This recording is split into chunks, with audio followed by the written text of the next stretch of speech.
Blah! Happy Halloween! This video isn't really horror related, but these tentacles are too fun for me to give up just yet. When I started this channel, I didn't expect to eventually make 50 of these talking squid videos, but here we are. It turns out talking over stuff I like or don't like is really fun to do. So let's talk about it.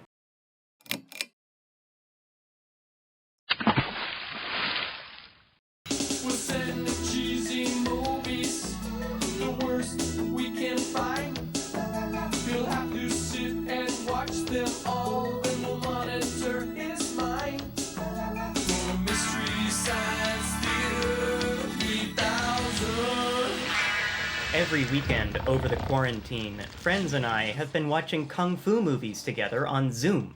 What a time to be alive. Good Kung Fu movies, bad Kung Fu movies, they're usually fun to watch either way. But since we're not in a theater or anything, we can talk over the movie and make jokes about it, especially if the subtitles are on, like with all these foreign films. This got me thinking, as usual, about how we consume content. Have you seen my video about eating brains? Sometimes we let other people consume content for us and enjoy their takes on it. But when we watch something with friends, we can consume content and enjoy each other's takes at the same time. Riffing on a movie while watching the movie can be transformative for the movie and for the audience. I'll come back to MST3K. But first, I want to start with Rocky Horror Picture Show and Tommy Wiseau's The Room. Both of these movies are not good, but they're a special kind of not good, which is fun to watch and laugh about how bizarre they are. It's honestly a little hard to believe they exist. Hi. Can I help you? Yeah, can I have a dozen red roses, please? Oh, hi, Johnny. I didn't know it was you.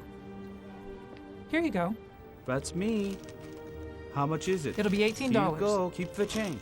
Hi, doggy. You're my favorite customer. Thanks a lot. Bye. Bye-bye. But laughing over these movies is so fun, it's been codified. You can go to midnight screenings, where an audience in costumes is provided a bag of props, which regulars know how to utilize on cue.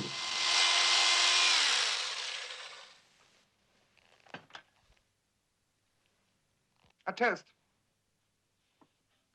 The audience has dances choreographed, and a whole script of reactions to what's on screen.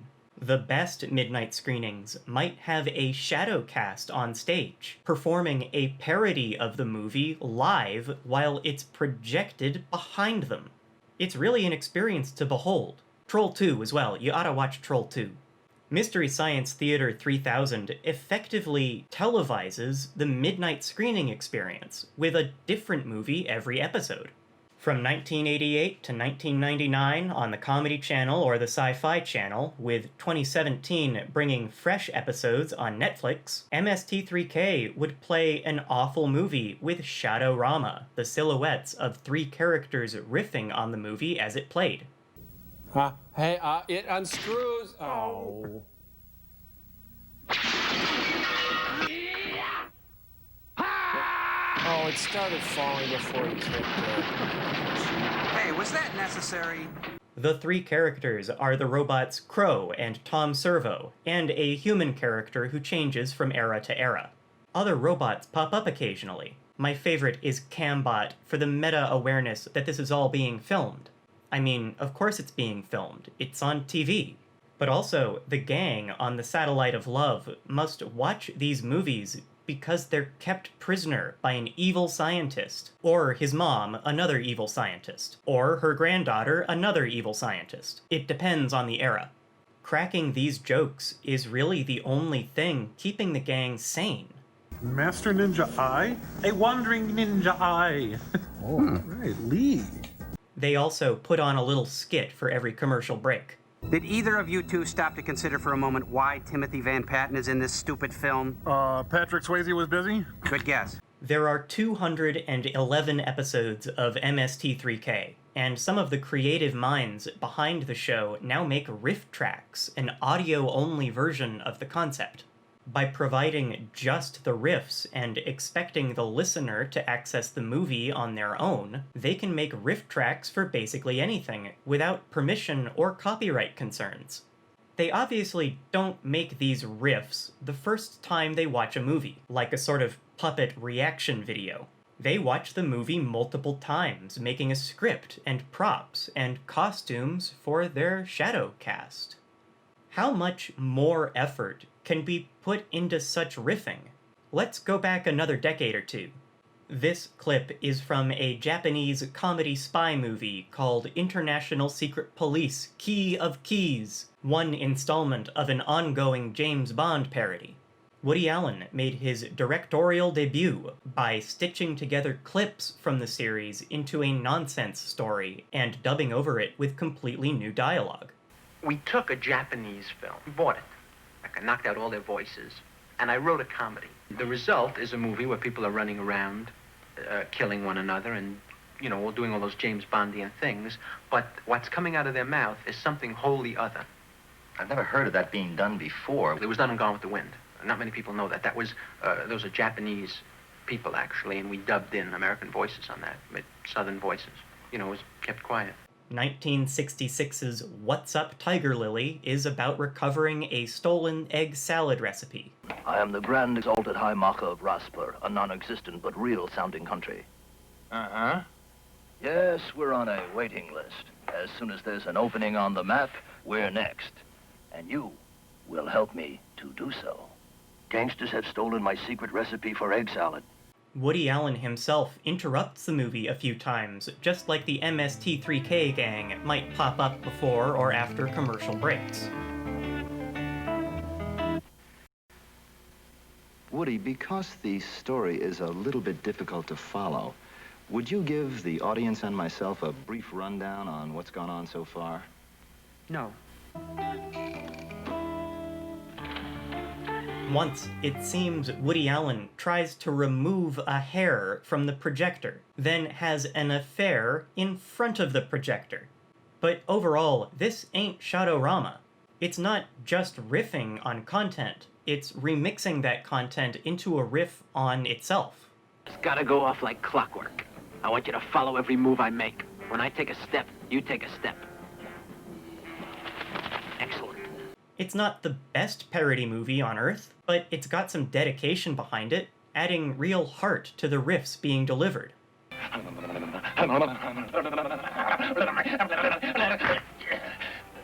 A natural extension of this dedication and heart might be 2002's Kung Pow Enter the Fist.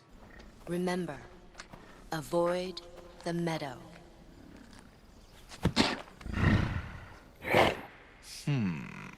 Maybe you've seen that clip, or a few more of the movie's most mimetic moments. It's a sight to behold.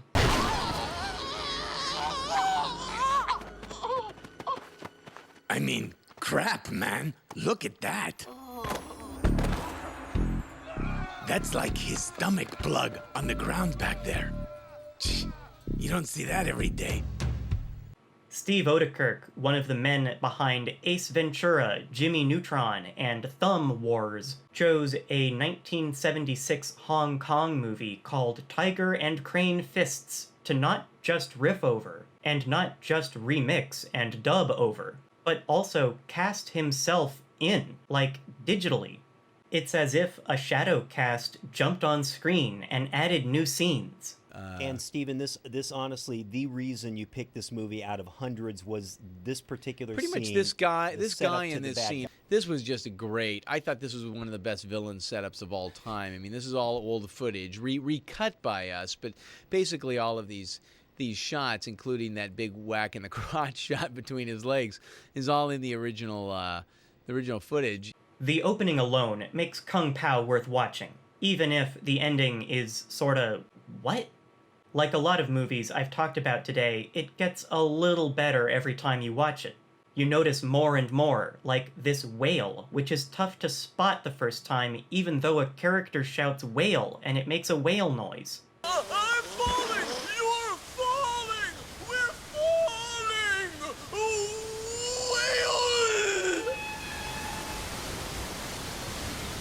Or this space pyramid, which totally foreshadows the ending and makes it okay, I guess. UFO in the sky. See that? That's the evil UFO. Well, you're Little planting hint of things to come. You're planting seeds. That's what's going on. Planting seeds. Subtext. I didn't hear Odekirk mention What's New Tiger Lily in his commentary, but I'm sure it influenced him. Some of Odekirk's voices sound just like Woody Allen's. Tiger. Tiger, tiger, tiger. Bird. Birdie. Birdie, birdie. Hello, my friend. Are you ready for the big event? It's his wedding night. Going to marry a chicken. There she is. Here comes the bride. I always cry at a wedding. I am a great magician. Your clothes are red. Wow! Please, do it again. Wait, who's that? Betty, he's alive, Betty. He's still alive, Betty. What recipe? You know, the recipe for the great egg salad. I spit on your recipe. From there, I think these voices were next inherited by the concept of an abridged series, where someone takes an anime they like, or don't like, and gives it the Kung Pow treatment, riffing on it by adapting it into something self-aware. Attention, duelists! If you could all stop staring at my hair for a moment, you'll see that Pegasus's castle is just behind me. Please follow the unnecessarily long staircase to meet your host. In fact, this Master Ninja theme song from Naruto Abridged was originally sung on MST3K. So, Crow, I want you to start out on the drums. Come on. Okay. Hey, get me! I'm a LA studio musician. Come on. Let me throw in a little walla.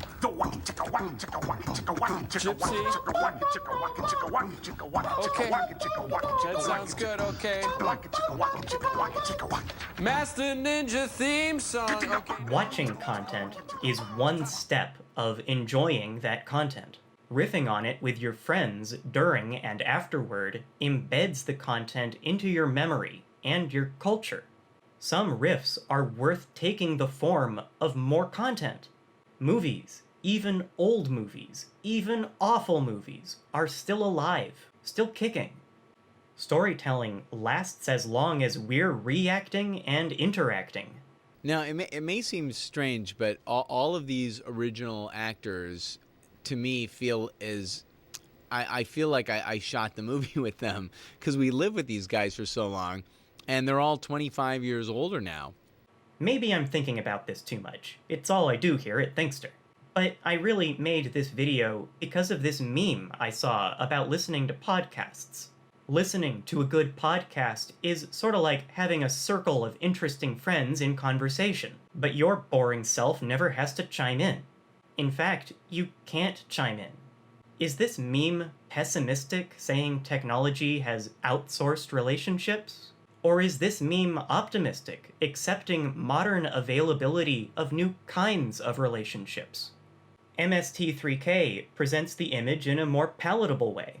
If you watch an episode of it with some friends, you all naturally join the Satellite of Love crew in riffing on the movie. It's like you're letting Tom Servo and Crow sit beside you on the couch, or like you're sitting beside them in the Shadowrama. Movies like What's Up, Tiger Lily and Kung Pow Enter the Fist invite us one step deeper toward recognizing consuming content is creating content. You can never watch the same movie twice, because you're not the same person you were before watching it the first time. My snake! Where am I going to get a long, thin coffin? You killed a newlywed. Somewhere there's a female chicken crying her eyes out. My next episode will be about math again. I got some attention-augmented convolution working for a generative adversarial network. See you then.